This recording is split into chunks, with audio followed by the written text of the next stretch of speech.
about payment systems and demonstrate to us how it's done with zero-knowledge proofs. The floor is yours. Cool. Yeah. So I'm the CTO and co-founder of Payy. Payy is actually two different things. It's a network. It's an L2 rollup. The network is an L2 rollup. And it's also a wallet. The reason we did both was because there was no real privacy preserving L2 or chain that we could use at the time of going live. So we're currently in mainnet right now.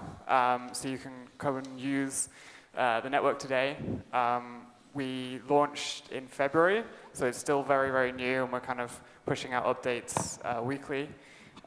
It's an L2 rollup, so we roll up to Polygon, but I'll go into the infrastructure in a bit more detail. But essentially, the reason we had to do this was because we wanted to enable private payments.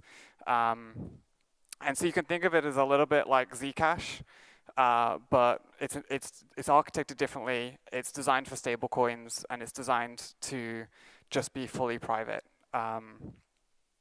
So kind of going through some of the features, I guess. We can skip through those. So how does it work from an architecture perspective? Well, we have the clients. They're generating the proofs. They send those transaction proofs to a sequencer. In order to be fully decentralized, that sequencer needs to have some kind of decentralization capability. Most sequencers today are centralized, but our goal is to have this be fully decentralized. So we're going to have our own chain, basically, taking the proofs, verifying the proofs as a soft layer confirmation before sending it to the L1 to be verified. The sequencer then sends their blocks to the prover. The prover aggregates all of those transactions together, and it sends those to the base layer. We're a Validium, so we only send the root proof and the root hash to the base layer. What this actually allows us to do, which is kind of cool, is we can actually send this to any base layer. So we could send this to Solana, we could send this to Optimism, be an L3. So I don't like to think in terms of L2 because I think it's just really arbitrary. This is just an architecture that worked for us to enable scaling and to basically take security from a base layer. And then actually one of the cool things you get with this architecture is if you roll up to multiple places, you basically just create a bridge between all of those different places. And so we can both take the security from a base layer and create a bridging system across all the different ways. So that's why we created an L2. We're not a traditional L2. I think when everyone thinks about L2s, they're like, oh, we're some sort of EVM-based system. We're actually very simple. We're just focused on payments. We really believe that we want to make payments a system that works. And so again, this is a very standard L2 architecture. You have the sequencer. Every now and then, the sequencer proves that block to the L1 as quickly as it can. In our case, we actually prove every block. But again, it depends on the base layer and how expensive it is, because if it's Ethereum, it's very expensive to prove every block. If it's something like Solana or Polygon, we can actually prove every block. So in a little bit more detail, it kind of works how you'd expect it to work, how pretty much all ZK works. You have a Merkle tree. The clients generate the proof. They submit that proof to the sequencer. The sequencer updates the Merkle tree, generates a proof of that update. So we aggregate all of the transactions together. We create a proof that given the old root and the new root, that this should be the new root of the tree. We do all this in Halo 2, by the way. So Halo 2 is our language of choice for many reasons I'll go into in a bit more detail. But we really like Halo 2. We did a big analysis, actually, kind of going to the benchmark talk we had earlier of all the different proof systems. And this was the only one that really fit all of our needs. It's audited. It's used in production. It's incredibly fast. It's memory performant. It has chips for almost everything. It also has an EVM verifier. And nothing else had all of those things. So that's why we used it. And so that's our aggregation proof. Our aggregation proof happens on the server, so everything else happens on the client. And then we simply send that aggregation proof to Polygon. We actually have multiple layers of aggregation because we need to kind of bundle lots of proofs together. We have like a tree structure of basically having a proof, and then the second layer of proofs get done on top of that. So one of the really key things about our architecture is we are actually using zero knowledge for the zero knowledge aspect, unlike some other things. And what that really means is we have to have the proof generated on the client. There's like no choice. If you want to have privacy, you have to be generating that proof on the client. And so that's actually what we do. So the only thing that we're really sending to the sequencer is a proof, and I'll show you a bit more detail, but we're sending a proof, and we're sending basically 4 hashes, nullifiers and commitments to that proof. So it's a UTXO-based model, as you might anticipate for something like this, because it needs to be privacy preserving. You don't need to have a UTXO model. A UTXO model isn't privacy preserving by itself, but you kind of need to have it to be privacy preserving. If you have an account-based model, it's likely that you're not going to be as privacy preserving because you're going to have hotspots. People will be able to see certain areas of the tree being updated lots of times. So we really want to have a UTXO-based model. As you can see here, this is just an example of what we might put into this input node, just to give you a bit of context. Like it's got a value, it's got an address, it's got some randomness in it. We could throw some other stuff in there, but that's essentially what we want in there. We have a proof, and then we have an output. This is actually not really how it works, because obviously they're all inputs, because it's a proof, but it's nice for the diagram. And obviously, we basically just need to balance the inputs and outputs on both sides. So Sally wants to send some money to Bob. She can send $15 to Bob, and then she can send $5 back, but the balances have to equal out. So I'm going to run through like exactly what's happening in this, because it's just interesting, I guess. We have the root hash of the Merkle tree, and we need this because we need to basically prove that the commitment that belongs to a nullifier is actually in the tree. So the nullifier is something that hides when a note's being spent. So a commitment is a note in the tree, and the nullifier is like that note's been spent. So once a nullifier is in the tree, you can't respend it. And so we have these things in blue. Those are public inputs. The things in pink are private inputs, so no one would see those. So just the bits in blue is what we're going to send to the public network. And so anything in there should not reveal any information about what's undergoing in the transaction. So the first thing we need to do is just like get the commitment, and the commitment is just a bunch of the value, address, and the SI for each of the input notes and the output notes. We're then going to verify each input note. So that's the thing that's someone else has given me an input note and I want to spend that. I'm going to create the nullifier, which is actually just the commitment and the private key hash together. We could add some more randomness in there as well if we wanted to. And then we need to constrain that the public nullifier is equal to the actual nullifier that we're using, because that's important. Again, I think we've talked about it already in this conference, but essentially what we're trying to do is just constrain these public values that we've just randomly created. Or not randomly created, but created. And then we need to verify that the actual commitment is in the tree, because I can't spend a note that doesn't exist. That doesn't make sense. Otherwise I could just create money. So I'm going to decompose. I'm going to do some binary decomposition, split that commitment leaf into bits, because we're going to calculate the root from Merkle tree. I kind of cheated here because otherwise it'd be really long. So I just called a function called calculate root. But one of the great things about Halo 2 is it has a Merkle tree implementation already in it. So you get it for free. As long as you decompose the commitment, and that basically tells you which way down the tree to go. If you've got a Merkle tree, you need to know whether it's left or right that you're merging. And as you can see over here in pink, for the input notes, we provide the Merkle tree siblings, which is 160 field elements of the siblings to the Merkle tree. And we need to do that for each input note. And that means that we can basically use that to calculate the root hash. Oh, yeah, I think I did that later. But I basically need to check, wait. I need to check, I think I have it later, but I need to check that the root hash is equal to the output of the calculated. So if I go back a second. Oh no, that's it. So this calculate root, I think I missed a one under that. So we need to, so I've under-constrained the circuit that I've created. because I haven't constrained that the root that I've calculated is equal to the root hash, and that's what I need to do to ensure that the root hash that I'm suggesting and is going to be checked isn't an actual existing root hash. One of the cool things about using a sparse Merkle tree is what we use. We don't remove any items from the tree, so if it was ever in the tree, then it's always been in the tree, so we can just take that root hash from any previous root of the tree that existed, and if I can prove that there was something in there, it means it does exist. Then we need to verify the output notes. So again, we're going to compare the commitment to the output note. We're going to do some binary decomposition on the value, because we need to check that it's less than the max field elements. And we only need to do this for the output because the user is just generally creating this value.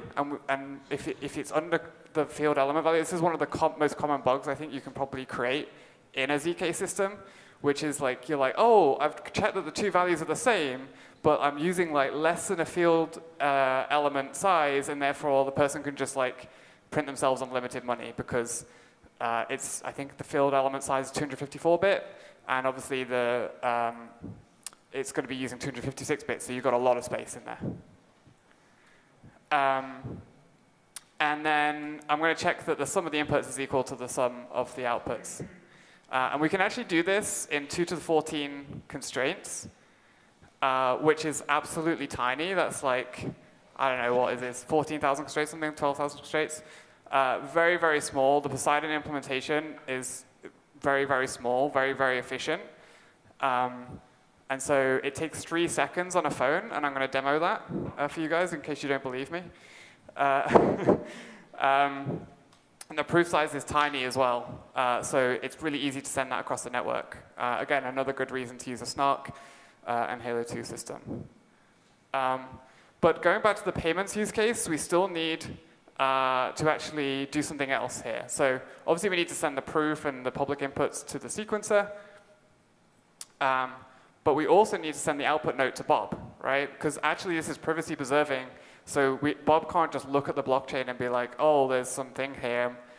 We could use a Zcash model, but we don't use that model because it's a little bit challenging in certain areas of performance. Instead, what we do is we just say, OK, well, we have this note that we need to get to Bob. Why not just send it as a link? We can actually, the only bit we really need, the pre-bit to the link is you can just ignore. The bit after the link is actually the interesting bit, the 0x2, and it's just made up number. But that represents the value address in Psi. And so anyone could take that, even if we died as a company, anyone could take the end bit of the link and use that to submit to the blockchain directly. And then they would still be able to spend the money. So you should use Signal or something that's actually encrypted end-to-end.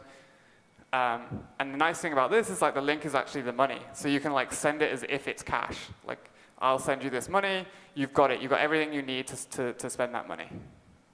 Oh, OK, so live demo time. OK, here we go. All right, so all these are a little bit scary with demos. So I would argue it's not scary if your expectations are different. Yes, OK. So everyone can see this phone here. This is our app. You can actually download this yourself, but I thought it would be easier to demonstrate using the simulator. So I'm going to, so you can send a request or whatever. I'm going to send some money. Is it going to be a case of the first person that scans gets the money? I could do that. Oh, no, I don't know if that's your demo. But yeah, I mean, if you want if that's the demo. All right, fine.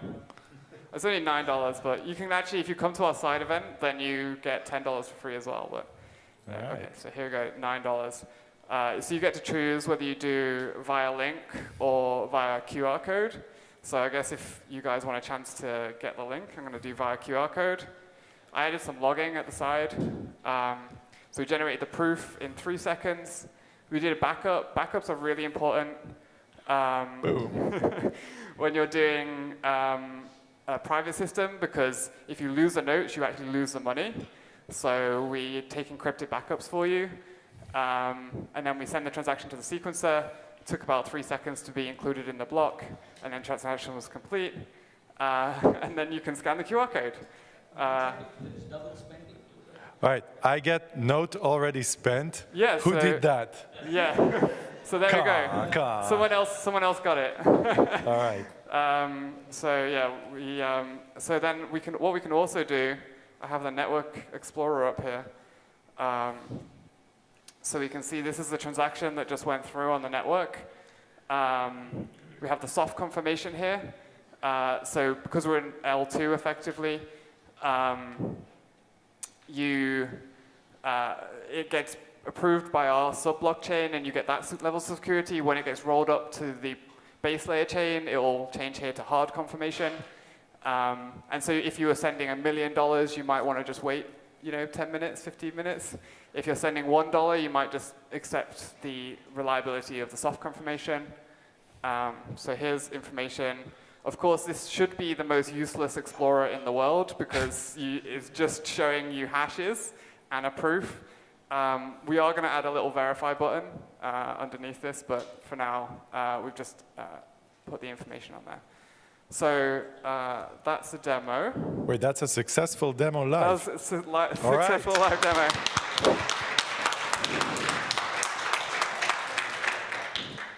Okay, but we're not finished. There's more exciting stuff. So, well, what about programmability? You can't just have something that just sends money.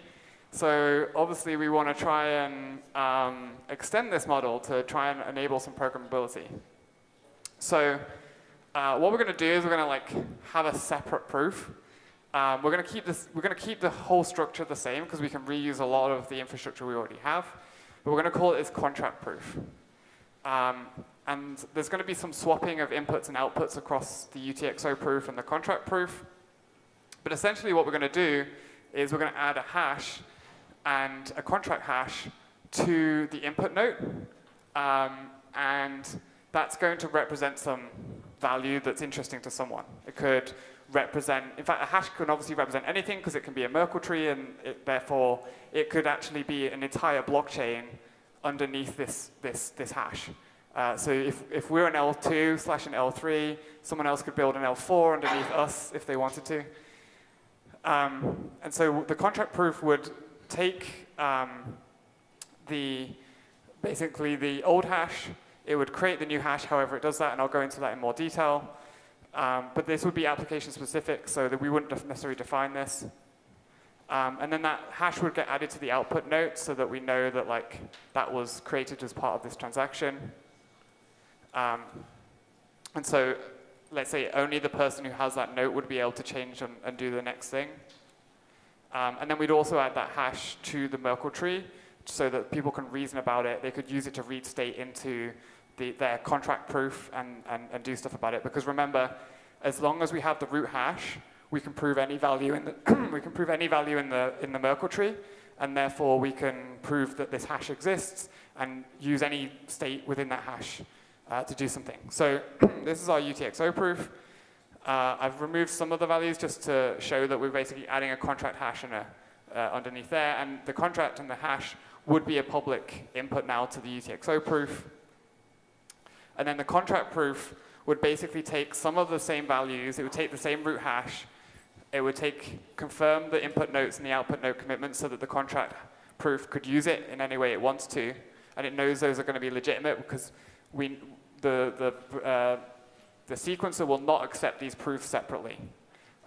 So it will check, the sequencer will check that the root hashes are the same, that the input notes are the same, and the output notes are the same, and that the hashes match. And so you could have any private data in here that you need. If you wanted to verify some other information on the chain, you could basically pass that as a private input and just verify it against the root hash. We could actually aggregate these two proofs together on the client, but that would be kind of slow. I know that some people are looking to do aggregation on the client, but I think this is a really nice workaround to doing aggregation on the client, in that you just basically create two proofs on the client, and then you let an aggregation layer to pick those up and aggregate them together, which is what we already do. So we don't need to do anything crazy there. And then we can basically, the contract proof, there's some steps I've missed here, and this is quite high level, I admit. But basically the higher level proof would check that against the contract being verified is the right one, and that all the values match. So I guess that's it. That would be how we would add programmability to our existing payments layer. Any questions?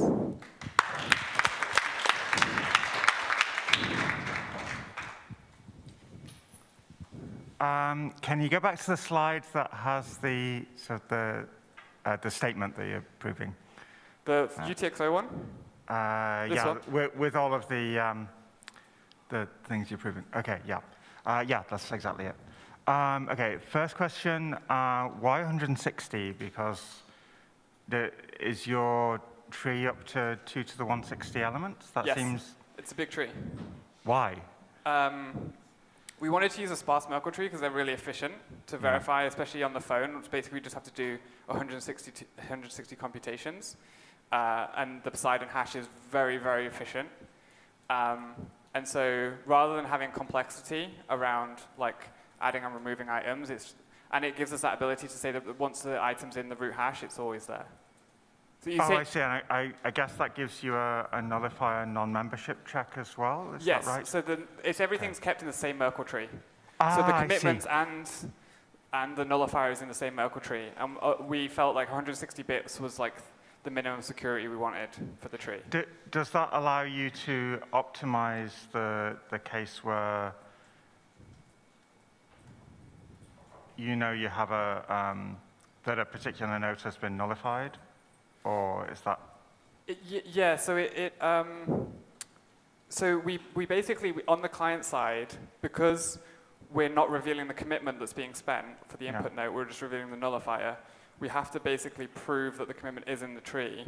And to do that, we have to provide the 160 siblings to prove it's in the tree.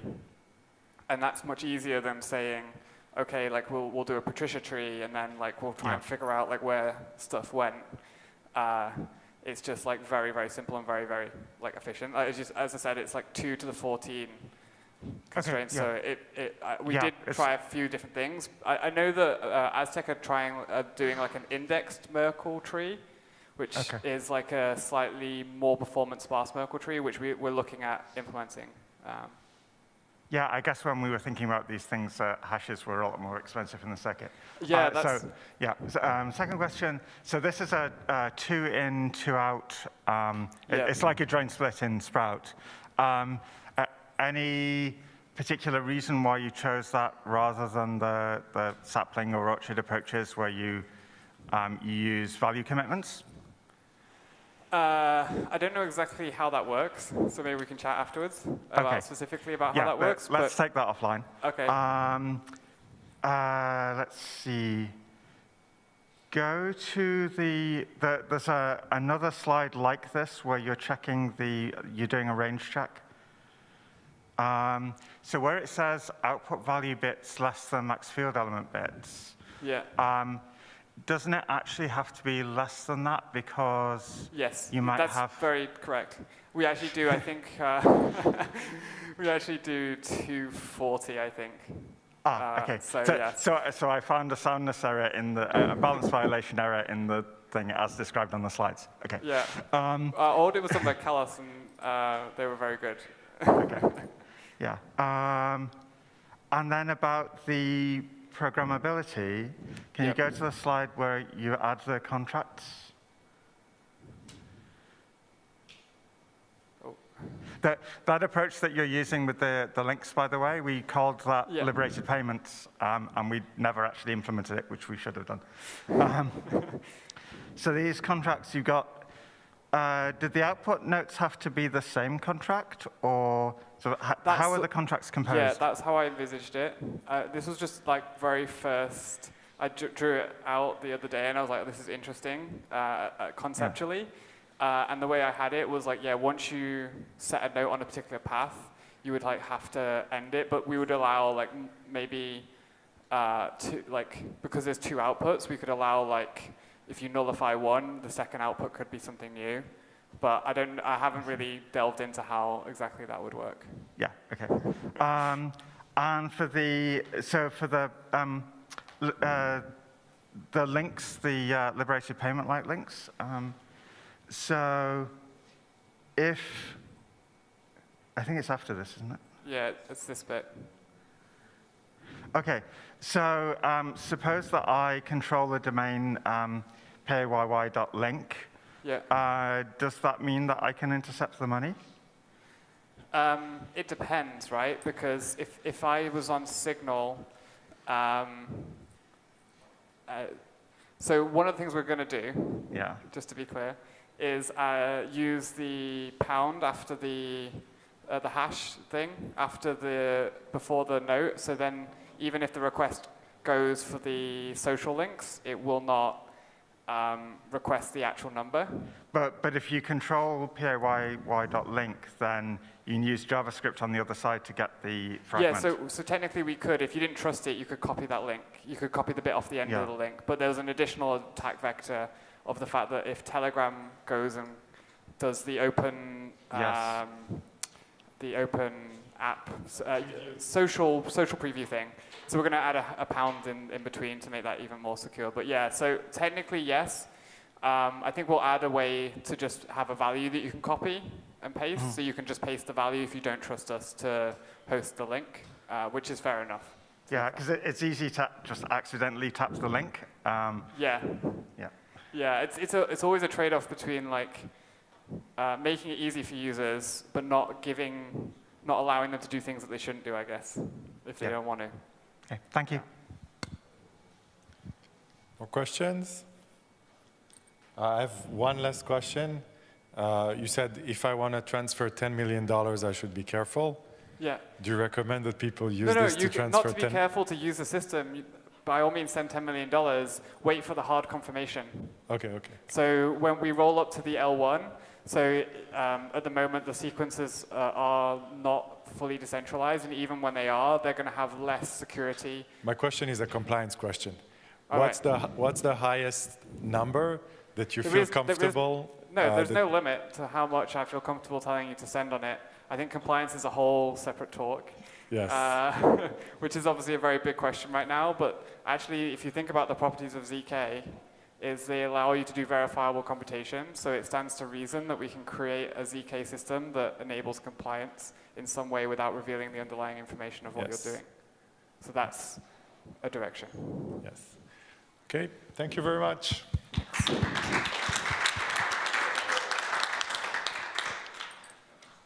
Am I correct to say that this does conclude the day according to the agendas you have in front of you? OK. So.